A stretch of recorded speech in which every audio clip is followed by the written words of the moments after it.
लक्ष्मीच्या पावलांनी या मालिकेच्या आजच्या भागामध्ये आपण पाहत आहोत अद्वैत हा खरेंकडे आलेला असतो आणि तेव्हा तो म्हणतो, खरे. तेवढ्यातच आता दिनकरराव संगीताला आवाज देतात, अगं ये संगे, बघ तरी कोण आले. तेव्हाच, अहो जावई बापू तुम्ही इथे? हो, मी इथे आलेलो आहो. आणि या ना, बसा ना. नाही, मी बसायला नाही आलो. मग बोला ना, काय झालं? मला एक गोष्ट सांगा, खरे तुम्ही हॉस्पिटलमध्ये डॉक्टरांना फोन करून असं का सांगितलं की तुम्हाला ऑपरेशन करायचं नाहीये म्हणून? मला डॉक्टरांचा फोन आला होता. तुम्हाला त्या दिवशीच सांगितलं ना, ऑपरेशन करणं किती गरजेचं आहे आणि तुमचं हे सगळं किती क्रिटिकल झालेलं आहे. त्यामुळे अहो जावई बापू करणारच होतो, पण बिन काही नाहीये. आत्ताच्या आत्ता माझ्याबरोबर चला आणि लगेचच आपण ऑपरेशनसाठी ॲडमिट होणार आहोत आणि ऑपरेशन करून घेणार आहोत. मी तुमची कुठचीच गोष्ट ऐकणार नाही. असं म्हणूनच अद्वैतने आता दिनकररावांच्या हाताला धरूनच दवाखान्यात नेलेलं असतं. इकडे संगीताला थोडं टेन्शन आलेलं असतं. किती नाही म्हटलं तरी ते जावई आहेत आणि आपण असं त्यांना त्रास देणं योग्य नाहीये. जावई बापूंनी तर काहीच ऐकलं नव्हतं. एकतर आपली परिस्थिती अशी आणि त्यावर हे असं, म्हणून लगेचच आता इथे संगीताने कलाला कॉल केलेला असतं. अगं कले. तेव्हा ती म्हणते, हां आई बोल, काय झालं? तेव्हा लगेचच संगीता सगळा काही झालेला प्रकार इथे कलाला सांगत असते. खरं तर इथे अद्वैतने सांगितलेलं असतं की तुमच्या मुलीला काहीच कळू देऊ नका, पण संगीताला थोडंसं अवघडल्यासारखं वाटत होतं आणि म्हणूनच संगीताने कलाला फोन केलेला असतो आणि सगळं सांगितलेलं असतं. आता इकडे अद्वैत दिनकररावांना हॉस्पिटलमध्ये घेऊन गेलेला असतो. हॉस्पिटलमध्ये गेल्यावर तो डॉक्टरांशी बोलत असतो. सगळे रिपोर्ट्स तयार केलेले असतात, एक फाईल बनवलेली असते आणि डॉक्टरांना असं सांगण्यात आलेलं असतं की आता बघा, ह्यांना इथे तर घेऊन आलेलो आहोत, त्यामुळे जी काही प्रोसेस आहे ती तुम्ही करून घ्या. तेव्हाच डॉक्टर म्हणतात, तुम्ही अजिबात काळजी करू नका, सगळं व्यवस्थित होईल, फक्त इथे सही करा. असं म्हणूनच अद्वैत त्या पेपरवरती सही करतो आणि आता ह्यांना ऑपरेशनसाठी घेऊन जातं. त्याचबरोबर इकडे संगीताने सांगितल्यामुळे कलाला थोडासा राग आलेला असतो आणि तेव्हाच ती लगेचच चांदेकरला म्हणजेच अद्वैतला कॉल करते. काय रे चांदेकर, कुठे आहेस तू? अगं कुठे म्हणजे काय, ऑफिसमध्ये आलोय, तुला माहित नाही का? मग काय, पोहोचलास तू ऑफिसमध्ये? तेव्हाच तो म्हणत असतो, हो, हे काय जस्ट आत्ताच पोहोचले ऑफिसमध्ये. बघा ना, किती तो खोटं बोलण्याची ती किती कॉन्फिडन्स लेवल. पण त्याला काय माहिती, इथे त्याची खरे समोरच असते. मागे वळून पाहतो तर कला अगदीच मारक्या म्हशीसारखीच त्याच्याकडे पाहत असते. दोघं समोरासमोर असतात. आता इथे अद्वैतचं खोटं पकडलं गेलेलं असतं, त्यामुळे त्याच्याकडे कुठलाच बोलण्याचा पर्याय शिल्लक राहिलेला नसतो. तेव्हाच आता कला त्याच्या समोर जाते आणि म्हणत असते. इकडे दोघं समोरासमोर असतात. तेव्हा कला म्हणत असते, काय चाललेलं आहे? तेव्हाच तो म्हणतो, आता हॉस्पिटलमध्ये आलीच आहेस तर तुला सगळं समजलं असेल ना? हो, सगळं समजलं आहे. आईने मला सगळं फोन करून सांगितलेलं आहे. तू हे सगळं का केलंस आणि इथे माझ्या बाबांना हॉस्पिटलमध्ये घेऊन आलास? तर मला साधी एक गोष्ट सुद्धा तुला सांगावीशी नाही वाटली? कलाचं तेच रागाने तेवढं बोलणं. तेवढ्यात अद्वैत म्हणत असतो, आता आलीच आहेस ना तर समजलंय ना, मग उगाच कशाला आरडाओरडा करतेस? हे हॉस्पिटल आहे ना, तरी सुद्धा ते माझे बाबा आहेत. मग असू दे ना, माझे सासरे पण आहेत ना ते. आणि मग काय झालं? आता मी त्यांचं आत्ता सध्या ऑपरेशन होणं खूप जास्त गरजेचं आहे, समजलं तुला? पण तरी सुद्धा माझ्या बाबांना तू इथं हॉस्पिटलमध्ये घेऊन आलास, त्यांचं ऑपरेशन होतंय, मग ह्या सगळ्या गोष्टी तुला सांगाव्याशा वाटल्या नाही आहेत मला? तेव्हा तो म्हणतो, सांगणं किंवा न सांगणं याने काय फरक पडतोय? शेवटी ते माझे सासरे आहेत ना, पण ते माझे बाबा आहेत. अगं मग सासरे पण बाबांच्या जागीच असतात ना, आणि उगाच आपलं काहीतरी. ती म्हणत असते, पण नाही, तरी सुद्धा मी यातले अर्धे पैसे तुला आत्ताच्या आत्ताच देणार. तो म्हणत असतो, मी काही हे सगळं पैशासाठी नाही केलेलं, उगाच आपलं काहीतरी. तेव्हाच कला मनामध्ये विचार करत असते, बापरे काय होतं हे सगळं काही. म्हणजेच अद्वैतने नकळतपणे माझ्या बाबांना जावई आणि त्याचा बाबा म्हणजेच की माझे सुद्धा ते बाबा आहेत ना असं म्हटलेलं आहे. खरंच याला कळतंय का हा काय बोललेला आहे नकळतपणे? असं म्हणूनच कला त्याच्या ह्या चांगुलपणाचं खूप कौतुक करत असते. खरंच आज ना अद्वैतने एवढं सगळं करून कलाचं मन जिंकलेलं असतं. आत्तापर्यंतच्या ज्या ज्या गोष्टी झालेल्या असतात त्या गोष्टी इथे कलाला आठवत असतात.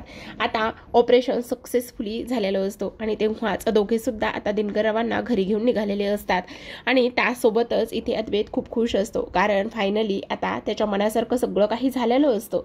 आता कला अद्वैतचं हे रूप पाहून खूपच जास्त खुश झालेली असते. तिला होणारा आनंद तिच्या चेहऱ्यावर अगदीच उठून दिसत असतो आणि तेव्हाच इकडे आता गाडी घराकडे निघालेली असते. गाडी घरी येताच आता अद्वैत आणि कला दिनकररावांना हाताला धरूनच गाडीतून खाली उतरवून घरामध्ये घेऊन जात असतात. संगीता आणि काजल त्या दोघांची वाटच बघत असते आणि तेव्हाच आता अद्वैतने त्यांच्या हाताला धरून घरात आणलेलं असतं, कारण डोळ्यावर काळा चष्मा घातल्यामुळे त्यांना सहसा फारसं नीट दिसत नसतं. आता लगेचच त्यांना तिथे बसवण्यात येतं. कला त्यांचं मेडिसिन चेक करत असते, पण इकडे संगीता मात्र अद्वैतचे मनापासून आभार मानत असते आणि खरंच तुमचे खूप उपकार झाले असं म्हणते. तेवढ्यातच अद्वैत म्हणत असतो, बरं ठीक आहे मग जातो आता. अरे जातो असं कसं? हां मग आता तुम्ही आभार मानताय मग मला परकच करताय ना. मग आभार कोणाचे म्हणतात? परक्यांचे मारतात. अहो आपण तर एकच फॅमिली मेंबर आहोत ना, मग माझे कसले आभार मानताय तुम्ही? काही आभार वगैरे मानायची गरज नाहीये. तेव्हाच आता संगीता म्हणत असते, बरं बरं ठीक आहे, आता मी तुमच्यासाठी ना छान गोडाचा शिरा करते आणि खरंच तुम्हाला जर कॉंग्रॅच्युलेशन जर करायचं असलं ना तर हे तुमच्या लेकीचं करा. का बरं? तर इथे तो म्हणत असतो, खरं तर आबामुळे आज कला आणि त्याचबरोबर आई दोघीजण एकत्र येऊन एका खूप मोठ्या प्रोजेक्टवर काम करणार आहेत.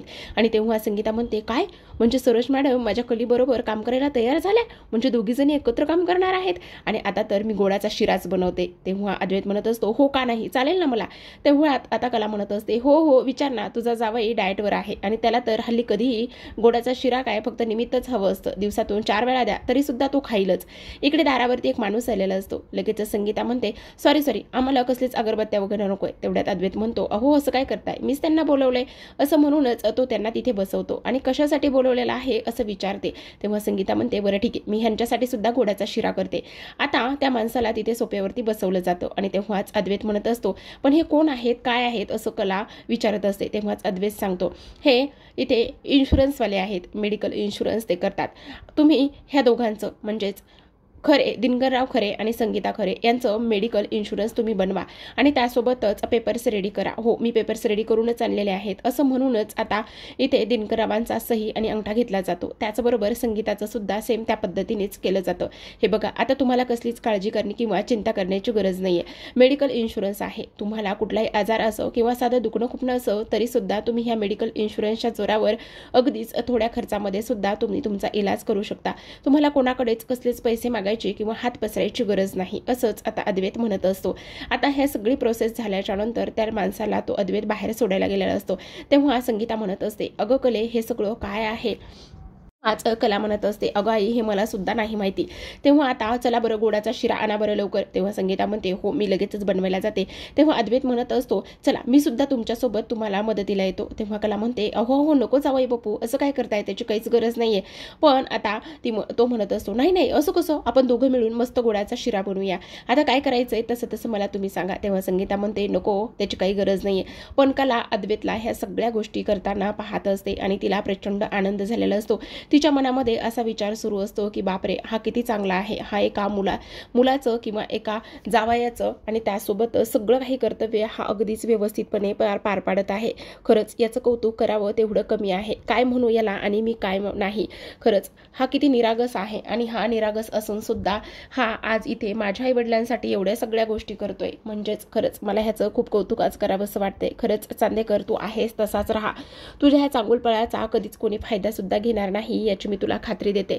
तू आहे असाच निरागस तसाच राहा असंच कला म्हणून त्याच्यावर भरभरून प्रेम करत असते आणि त्यासोबतच आता त्याचं कौतुक सुद्धा ती इकडे करत असते. कारण तो आज खूपच काही त्याने केलेलं असतं. चांदेकरांकडे एवढी सगळी विचित्र स्वभावाची माणसं आहेत पण त्यामध्ये हा वेगळाच आहे. खरंच हा एवढा मोठा बिझनेसमॅन असून सुद्धा आज एवढ्या छोट्या मोठ्या गोष्टीमध्ये हा आनंद शोधत आहे. तेव्हा आता सगळेजण खूप जास्त खुश असतात. तर आता इकडे दुसऱ्या बाजूला गौरव आणि राहुल फोनवरती बोलत असतात. तेव्हाच राहुल म्हणत असतो, बघितलं ना, बघितलं सगळं कसं काही व्यवस्थित झालेलं आहे. आणि तेव्हाच बाणेकर सुद्धा लाईनवर असतात. हे तिघजण कॉन्फरन्स कॉलवरती असतात. आता बाणेकरला 15 दिवसामध्ये यांनी सोडवण्याचं आश्वासन दिलं होतं आणि आमचं नाव कुठेच घ्यायचं नाही असं सुद्धा सांगितलं होतं.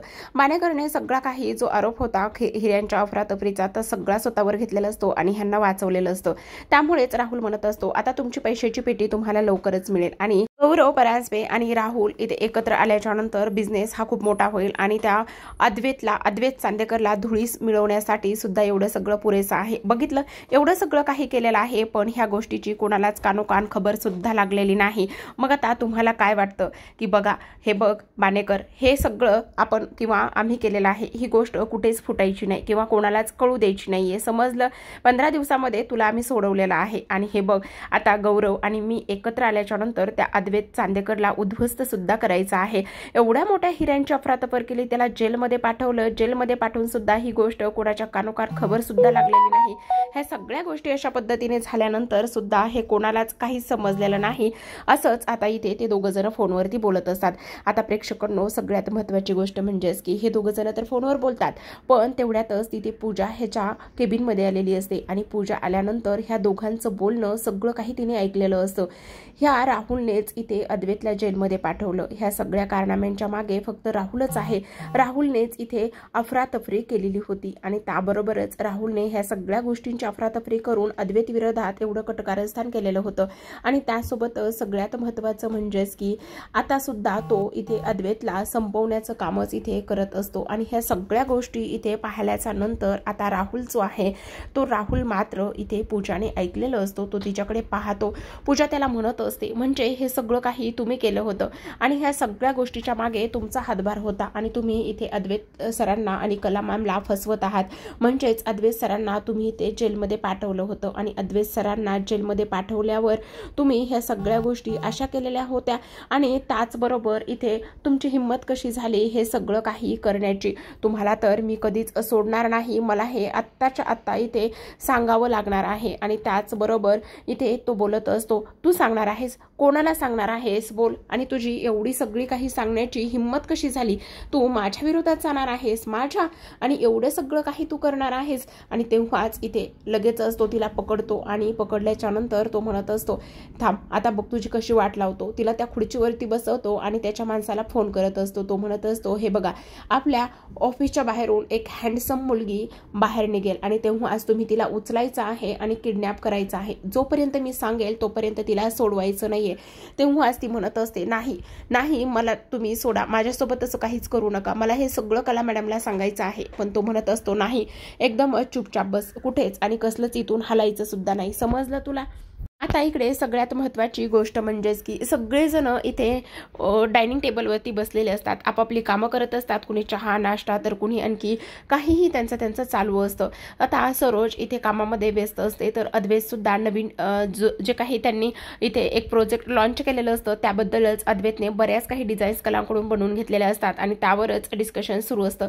अद्वैतला मध्येच ठसका लागतो, कला लगेचच त्याला पाण्याचा ग्लास देते, डोक्यावर फुंकर मारते आणि पदराने हवा सुद्धा घालण्याचं काम करत असते। तेवढ्यातच आता इथे आबा पाहतच असतात। आता आबा म्हणत असतात, अगं कला काय चाललेलं आहे, चहा नाश्ता काही करणार आहेस की नाही? तेवढ्यातच कला म्हणत असते, हे बघ चांदेकर, मी तुझ्यासाठी चहा वगैरे आणू का, कॉफी आणू का? अगं फक्त तेच आणणार आहेस का, बिस्किट वगैरे घेऊन ये। आणि तेव्हा ती बिस्किट घेऊन येते। आता बिस्किट घेऊन आल्यावर आबा पुन्हा म्हणत असतात, अगं फक्त बिस्किट ठेवणारच आहेस का? नाही ना, मग चल त्याला ते बिस्किट भरव बरं। असं म्हटल्यानंतर आता कला लगेचच बिस्किट भरवायला जाते आणि कलाने बिस्किट भरवल्याबरोबरच सगळे तिथे जमलेले अगदीच हसायला लागलेले असतात। आणि तेव्हा अद्वैत म्हणतो, अगं काय करतेस हे? तेव्हा कला कुठे जाऊन भानावर येत असते।